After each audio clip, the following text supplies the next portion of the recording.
मेरे समस्त दोस्तों को, भाई बहनों को, बड़े बुजुर्गों को तहे दिल से नमन। राम राम, सत श्री अकाल, अस्सलाम वालेकुम, सत साहिब। आज का जो ये वीडियो बनाने का उद्देश्य है वो है त्यौहार होली के उपलक्ष्य में। अभी रिसेंट में होली गई है और होली के टाइम पर जो दुर्व्यवहार, दुराचरण, कुकर्म, दुष्कर्म, जो ये इच्छाएं प्रबल हो रही हैं, वो बहुत सोचनीय विषय है ये कि एक ऐसी कहानी, एक ऐसी कथा जिसके उपलक्ष्य में होली मनाई जाती है ताकि हम बुराई को पहचान सके और बुराई का अंत कर सकें। लेकिन उस उपलक्ष्य के दिन में ही लोगों में इतनी दुराप प्रवृत्ति, एक हीनता, एक दुष्कर्म, एक आचरणहीन, संस्कारहीन ऐसी जो मनोवृत्ति बनती जा रही है वो बहुत ही घिनौनीय है, घिन्ना का विषय है। दोस्तों, असल बात तो ये है कि आने वाले वंश या आज के वक्त में जो हम उम्र के लोग हैं, साथी हैं, मित्र हैं, या जो हमसे छोटे बच्चे हैं, या आज का माता पिता अपने बच्चों को ये कहानी नहीं बता पाता कि ये त्यौहार किस उपलक्ष्य में है। त्यौहार केवल एक यादगार है कि इस दिन, इस वक्त ये घटनाएं घटी थी और जो घटना घटी थी उस विषय में उसकी कमियों का पता लगाना, उस फेलियर का पता लगाना, असफलता का पता लगाना, बुराइयों का पता लगाना कि ये बुराई हैं और इन बुराइयों का परिणाम ये घटना घटी है, ये आवश्यक होता है। किसी भी घटनाक्रम की जानकारी लेने का सबसे महत्वपूर्ण और सबसे लक्षित, उद्देशित कारण होता है कि हम उस बुराई को समझ सकें, उस बुराई को त्याग कर सकें। जब जब किसी बुराई का अंत होता है तो वो बुराई एक नई बुराई का जन्म देती है जो षड्यंत्र होती है। और जो इंसान बुराई को ना समझकर और उस षड्यंत्र का शिकार हो जाता है, वो इंसान अपने जीवन को, अपने अनमोल जीवन को व्यर्थ ही गवा बैठता है। ये 100% सत्य है, कठोर है, लेकिन आपको ये बात समझनी चाहिए और माननी चाहिए, क्योंकि जब बुराई अंत होती है तो अंत होती हुई बुराई एक नई बुराई को जन्म देती है ताकि उसकी बुराई चलती रहे। और इंसान उस बुराई को ही नहीं समझेगा और उस षड्यंत्र को ही नहीं समझेगा और उस षड्यंत्र का शिकार हो जाएगा तो अपने अनमोल जीवन को व्यर्थ कर देगा। दोस्तों, मैं इस होली के उपलक्ष्य में ही इस होली की कथा को ही आपके सामने, आपके समक्ष रखना चाहता हूँ ताकि नया वंश, जो आने वाली संतान है, आने वाला वंश है, या आज के वक्त का मेरा हमसफ़र साथी है, मेरी उम्र के साथी हैं, या हमारे बुजुर्ग साथी भी क्यों ना हो, अगर इस चीज़ से वाकिफ़ नहीं हैं तो वो सुन करके, जान करके वाकिफ़ हो जाएगा। दोस्तों, एक हिरण्यकश्यप नाम का दानव था, राक्षस था। राक्षस क्या होता है? जो जिसकी मनोवृत्ति, जिसकी प्रवृत्ति एक कुकर्म के लिए ही अग्रसित रहती है, उसमें अभिमान होता है, उसमें नियमों को तोड़ने की आसार, आशंकाएँ ज़्यादा होती हैं, उसमें कैसे भी दुराचार कर करके अपने मनोभाव को, अपनी प्रवृत्ति को इतना प्रबल कर देता है कि वो कोई भी दुराचार करने के लिए स्वतंत्र महसूस करता है। वो मांसाहार, मद मांस, मद पान से अपने को आनंदित महसूस करता है, यानी कि जिसके आचरण में नियति को तोड़ने के लक्षण हों, दुराचार करने की उसके मनोभाव हों, और किसी भी कुकर्म करने के लिए वो स्वतंत्र महसूस करे, जो उसके मन में आए कर बैठे।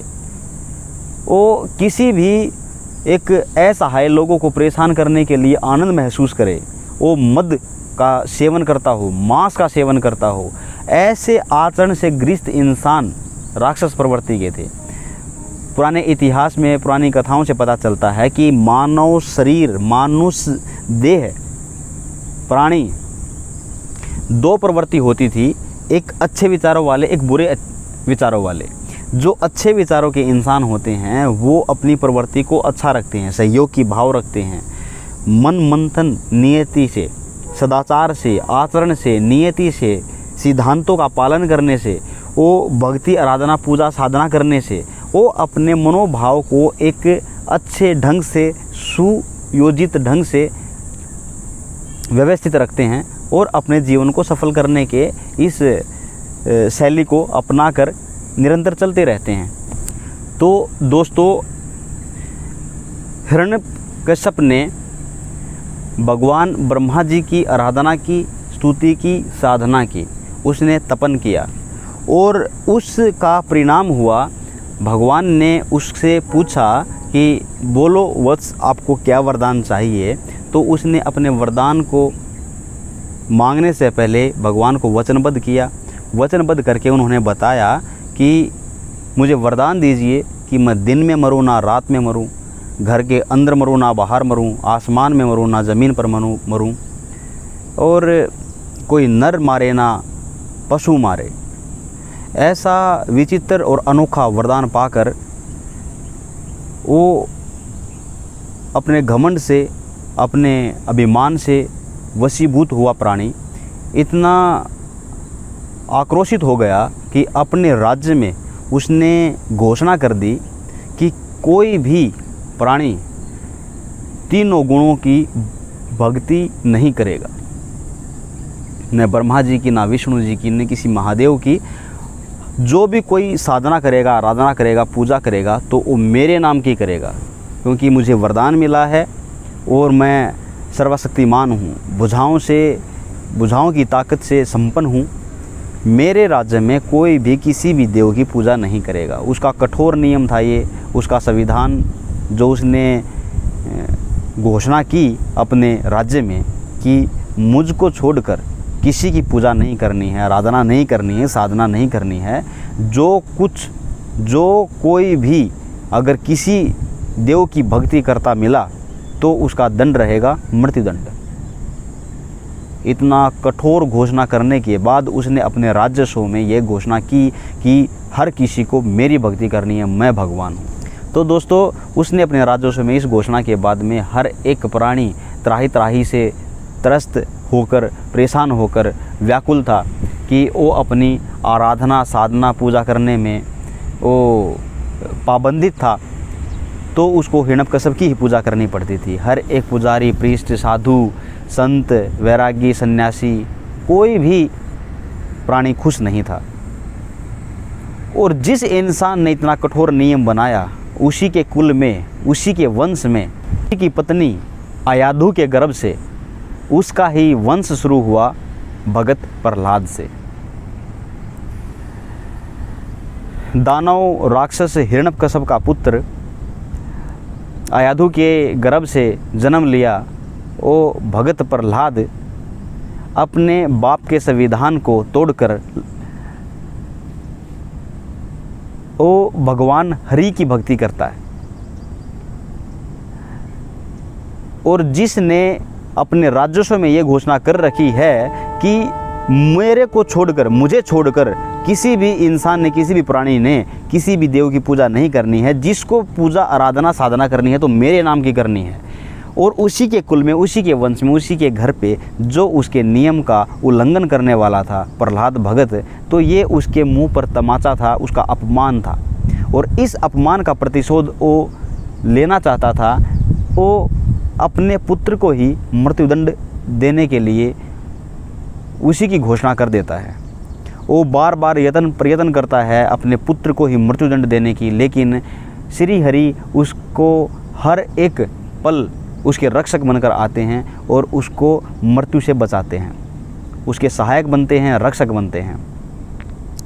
तो ये कहानी, ये संवाद इस होली के उपलक्ष्य में है कि हिरण्यकश्यप ने, उसने अपनी दुर्इच्छा से साधना की और साधना करके वरदान हासिल किया। उस वरदान का अभिमान और अहंकार इतना हुआ कि उसने पूजा आराधना साधना की विधि को तोड़ दिया और अपने नाम की भक्ति और भगवान बन बैठा, अपने नाम की भक्ति शुरू करवा देता है।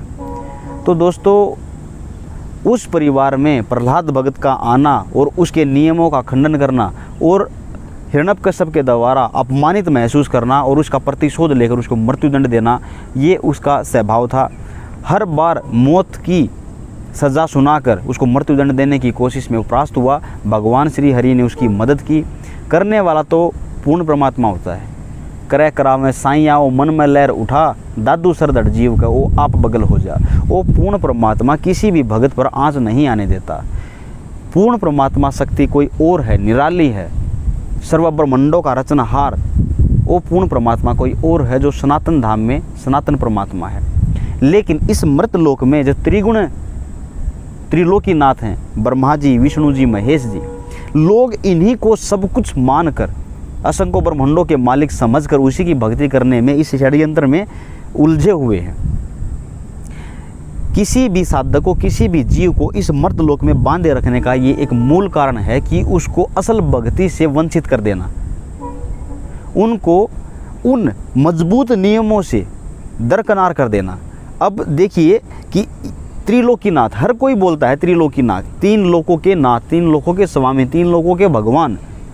जब हम उनके वर्ण, उसके वर्ड्स, उसके शब्द में ही उसकी शक्ति की एक सीमितता दिखाई देती है, फिर भी हमारे मन में ऐसे विचार बने हुए हैं कि किसी भी ऋषि जन के द्वारा भगवानों की स्तुति इतनी प्रबल तरीके से की गई है, स्तुति करते करते, उनकी स्तुतियों को सुनते सुनते हम ऐसे अपने मन को दृढ़ कर चुके हैं कि यही सर्वस्वा है, यही सर्वशक्तिमान है। लेकिन ऐसा नहीं है। ब्रह्मा जी, विष्णु जी, महेश जी से ऊपर माता दुर्गा है, माता दुर्गा जी से ऊपर ब्रह्म है, ब्रह्म से ऊपर ब्रह्म है, पर ब्रह्म से भी ऊपर पूर्ण ब्रह्म है, पूर्ण परमात्मा है। वो खुदा, ईश परमेश्वर, वो अलग है, सर्व सुखदाता। यहाँ पर इंसान चंद फायदे को देखकर आनंदित महसूस होता है, लेकिन ये तुच्छ है, ये नश्वर है। लेकिन वो अविनाशी परमात्मा, अविनाशी धाम, अविनाशी सुख अलग है।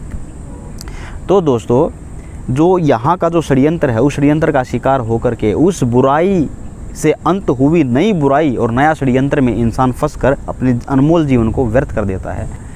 अंततः हिरण्यकश्यप अपने बेटे प्रहलाद को मृत्युदंड देते हैं और उसके लिए वो हर कोशिश कर चुका है, लेकिन उसमें हर कोशिश में नाकाम हो चुका है। लेकिन उसकी बहन होलिका अपने भाई को बोलती है कि भैया, मेरे को वरदान मिला है, मैंने अग्निदेव की आराधना, पूजा, साधना की थी और उसका परिणाम मेरे को वरदान मिला है कि अग्नि मेरे को तपन नहीं दे सकती। तो मैं इस वरदान का, उस जादुई उस चद्दर का इस्तेमाल करके मैं एक चिता पर विराजमान होंगी और प्रहलाद को अपने भुजाओं में रखूँगी। तो अग्नि मेरे को तपन नहीं दे सकती, मैं जल नहीं सकती, मैं दहन नहीं होंगी, और बदले में जो प्रहलाद भगत होगा वो जल करके, दहन हो करके राख हो जाएगा, भस्म हो जाएगा। तो इस कुषड्यंत्र को, इस षड्यंत्र को वो बनाकर दिन डिसाइड करते हैं कि फाल्गुन माह की शुक्ल पूर्णिमा के दिन एक चिता तैयार की जाएगी। उस चिता पे मृत्युदंड में होलिका उसको अपने भुजाओं में बैठाकर, और उसको जब चिता को दहन किया जाएगा तो होलिका को कुछ नहीं होगा और प्रहलाद भगत जल कर, दहन होकर एक भस्म हो जाएंगे, राख हो जाएंगे। इस षड्यंत्र को सफल करने के लिए जो दिन निर्धारित किया था, फाल्गुन माह की शुक्ल पूर्णिमा का दिन, तो उस दिन चिता तैयार की जाती है। उस चिता के ऊपर प्रहलाद भगत को होलिका लेकर बैठती है, उसको दहन किया जाता है। लेकिन मालिक के करने कि होलिका का विनाश होता है, वो राख होती है और प्रहलाद भगत बचते हैं, उनकी रक्षा होती है, रक्षक उनको बचा कर रखते हैं।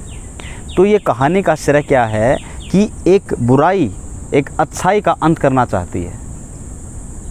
वो अभिमान, वो अपराध एक सच्चाई पर, अच्छाई पर प्रहार करता है, लेकिन उस अच्छाई और सच्चाई पर डटे हुए इंसान की रक्षा वो परमात्मा करता है।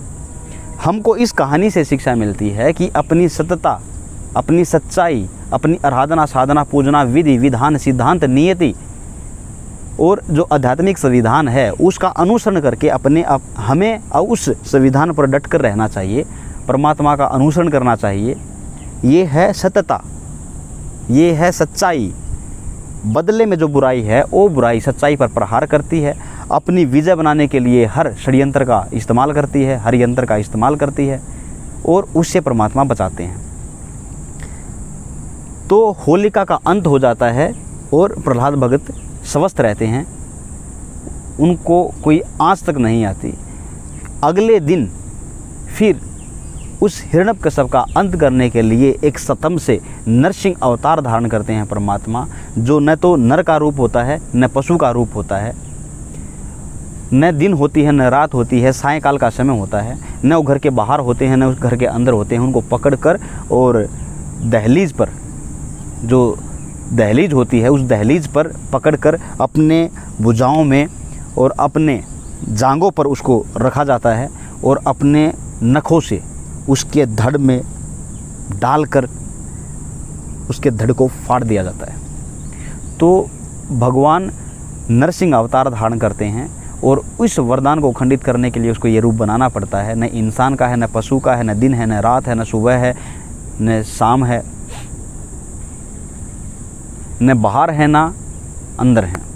तो दोस्तों इस बुराई का अंत होता है, लेकिन बुराई का अंत हुआ, एक नई बुराई शुरू हुई। वो बुराई ये है कि हम इस दिन को एक यादगार के तौर पर मनाते हैं। तो हमें इस बुराई को समझकर इन बुराइयों से बचना चाहिए कि हमें अभिमान न हो, हमें कुशासन करने की नीयत ना हो, हम पर दुराचार करने की नीयत ना हो, हम मन से, नीयत से स्वच्छ रहें, पाक रहें, पवित्र रहें।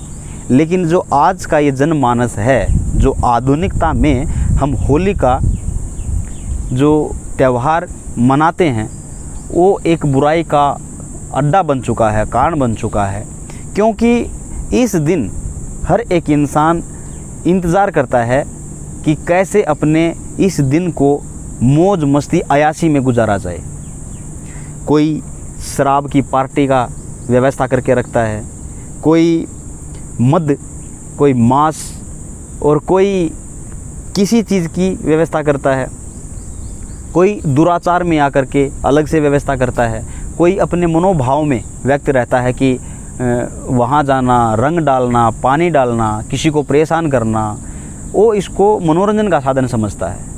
स्त्री जात को और स्त्रियों को, लड़कियों को एक गंद नज़र से देखना, उन पर उस दिन इतने केस होते हैं। होली के दिन भी न्यूज़पेपर में, अखबार में सुनने को मिलता है कि इस बुरी नीयत से जो बलात् होते हैं, जो प्रताड़ना होती है, क्योंकि बहुत बार, हर बार ये केस सुनने को मिलता है, किसी के साथ बलात् है, किसी के साथ दुराचार है, किसी के साथ दुष्कर्म है। तो ये जो आचरण बना हुआ है, इसका कारण मूलतः यही है कि हम बुराई को समझ नहीं पा रहे, बुराई को त्याग नहीं पा रहे, और इस दिन का एक फ़ायदा एक दुष्कर्मी इंसान एक अलग नज़रिए में देखता है कि इसको एक मनोरंजन का साधन समझता है। वो एक बुराई को त्याग कर एक स्वच्छता पे, सतता पे, एक आराधना, साधना, पूजा की असली विधि को जानने की कोशिश की बजाय वो इस दुराचार में फंस जाता है। तो दोस्तों, हमें रंगों को डालकर, पानी को डालकर, अपने भेष को बदलकर उछलने कूदने की कोई आवश्यकता नहीं है। हमें इस दिन पश्चाताप होना चाहिए कि कैसे एक सच्चाई पर प्रहार किया गया था, कैसे एक सच्चाई को दबाने के लिए मृत्युदंड दिया गया था। हमें सोचना चाहिए कि एक बुराई कैसे हावी होना चाहती है, कैसे प्रहार करती है सच्चाई पर। आज के वक्त में सच्चाई, सत्यता इतनी गिर चुकी है कि इंसान खुद अपने घर से कुछ सामान लेकर जाता है और चिता तैयार करता है। उस चिता के अंदर एक प्रहलाद का स्वरूप होता है, एक लक्कड़, और शाम तक पूरा दिन भर लोगों के द्वारा एक चिता तैयार किया जाता है। उसमें सामग्री डाली जाती है, लोग चिता तैयार करते हैं, उसके अंदर एक लकड़ी का जो लकड़ होता है वो प्रहलाद भगत का स्वरूप माना जाता है। उसमें आग लगाई जाती है और फिर उस लकड़ को बचाने की कोशिश की जाती है। कुछ क्षेत्र में तो ये भी नहीं किया जाता। कुछ लोग होली पूजन करते हैं। होलिका जो एक सच्चाई को मारने के लिए यत्नशील थी, प्रयास किया उन्होंने, उनको मारने के लिए, भगत प्रहलाद को मारने के लिए, सच्चाई को दबाने के लिए, सच्चाई को मारने के लिए जो स्त्री आगे आती है राक्षस प्रवृत्ति, हम उसका पूजन करते हैं। कुछ लोग अग्नि का पूजन करते हैं। यहाँ से अग्नि पूजन शुरू हो जाता है कि प्रहलाद भगत को बचाया है अग्नि ने।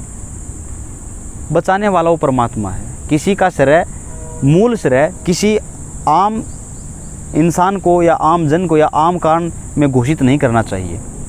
दोस्तों, इस कहानी का मूल लक्ष्य ये है कि शास्त्रानुकूल भक्ति को समझना, उसका अनुसरण करना, देवी देवताओं की सत्ता को जानना, उनसे ऊपर वाली सत्ता की जानकारी लेना, उससे ऊपर वाली सत्ता के मार्ग को अनुसरण करके और पूर्ण परमात्मा तक पहुंचना, ये इस मानव जीवन का मूल लक्ष्य होना चाहिए।